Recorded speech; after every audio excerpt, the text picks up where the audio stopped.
A tale of two continents, the unlikely alliance. The future of African industry isn't being decided in Silicon Valley or London, it's being stitched together in Ethiopia's tanneries, with a helping hand from India. This isn't just about shoes or handbags, it's about two nations, two continents, forging a partnership that could redefine industrial power in the 21st century. For decades, Africa's story was simple: export raw materials, import finished goods at a premium. Ethiopia wants to break that cycle by building factories and making finished products at home. India, having walked this path, is listening and investing. This isn't charity or aid, it's business, built on mutual need and respect. India needs high-quality leather, Ethiopia has it. Ethiopia needs technology and skills, India brings them. It's a symbiotic relationship, both sides win. This partnership is a blueprint for other African nations. As of November 2025, a quiet transformation is underway. It challenges old narratives about Africa's place in the world. It's about taking control, learning from others, and building something new. This isn't just about Ethiopia and India, it's about the future of a continent. Leather, ancient and fundamental, could help stitch together a new African dream. The story is just beginning. Ethiopia's secret weapon? Livestock. With Africa's largest livestock population, Ethiopia produces millions of hides and skins, a goldmine for the global leather industry. Ethiopian leather, especially highland sheepskin, is legendary, soft, strong, and fine-grained, perfect for luxury goods. This natural advantage gives Ethiopia a head start. The leather industry is labor-intensive, creating jobs from farm to factory. For a young, growing population, that's critical. The sector offers a direct path out of poverty and builds a new middle class. The government has made leather a top priority, connecting agriculture to manufacturing and adding value at every stage. Instead of exporting raw hides for a few dollars, Ethiopia can now export finished shoes and handbags for much more. This is how you build a nation, not just by selling what you have, but by making the most of it. The leather sector is the engine for Ethiopia's transformation, from agrarian to industrial. Its development you can see and touch. Every step, raising animals, tanning, stitching, means jobs and skills. Ethiopia's leather is more than a resource, it's a foundation for growth. The world is starting to notice. The question is, can Ethiopia turn this promise into profit? The answer lies in what comes next. Having the best raw materials is only the beginning. Ethiopia faced a gap between potential and reality: great leather, but poor processing. Old tanneries, outdated technology, and weak quality control meant much of the leather lost value before reaching the factory. Scratches, brands, and poor preservation turned grade A hides into grade C. The supply chain was fragmented, with no standard system for collection or grading. Skills were lacking. Making high-quality leather requires trained chemists, technicians, and artisans.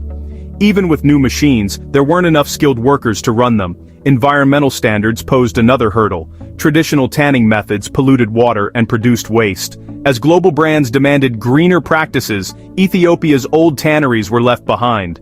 The country needed to modernize, but lacked capital and expertise. They had the gold, but no way to refine it.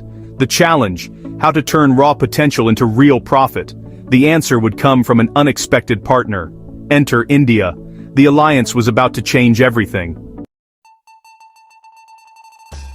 Now, let's look at India, a global leather powerhouse. India's factories needed more raw hides to keep up with booming demand. At the same time, China's dominance and rising costs made competition tough. Indian firms needed new partners and new markets. Ethiopia offered what India needed: abundant premium hides, a welcoming government, and a strategic location. For Indian investors, Ethiopia was more than a source. It was an opportunity to build new supply chains and escape China's shadow.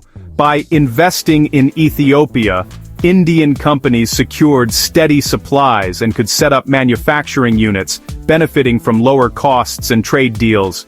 It was a win-win. India helped Ethiopia build its industry and strengthened its own global position. This wasn't charity, it was smart business. The search for a new partner was over. The alliance was set. The stage was ready for transformation.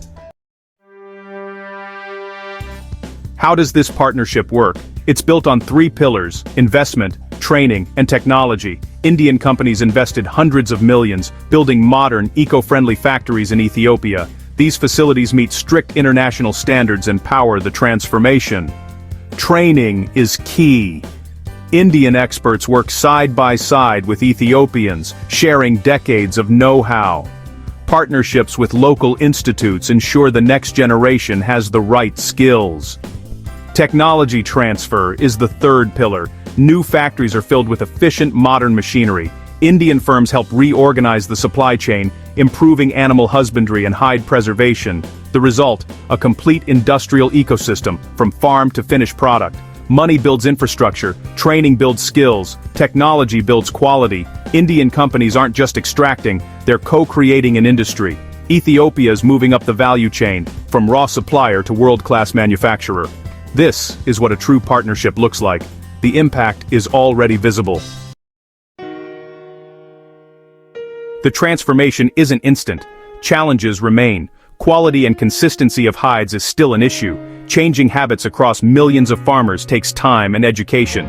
Ethiopia relies on imported chemicals for tanning, making the industry vulnerable to price swings and supply disruptions. Building a local chemical industry is the next step, but it's a big leap. Moving beyond finished leather to branded goods, shoes, bags, jackets, remains a challenge. Competing with global brands requires design, marketing, and creativity. The global market is fiercely competitive. Vietnam and Bangladesh are strong rivals. Ethiopia must be better, faster, and more reliable to succeed.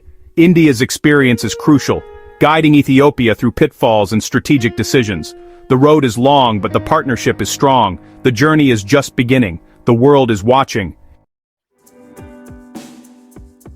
This partnership is about more than leather. It's a new model for African development, one based on partnership, not dependency. Ethiopia's success could inspire other nations with similar resources. The alliance is a blueprint for industrialization, leveraging local strengths with strategic partners. Exporting finished goods keeps value at home, funding schools, hospitals, and roads. It builds a middle class and a domestic market.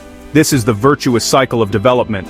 The real question: will this become the template for Africa's future? The blueprint is being written now in Ethiopia's tanneries. Will this be the moment Africa makes its mark?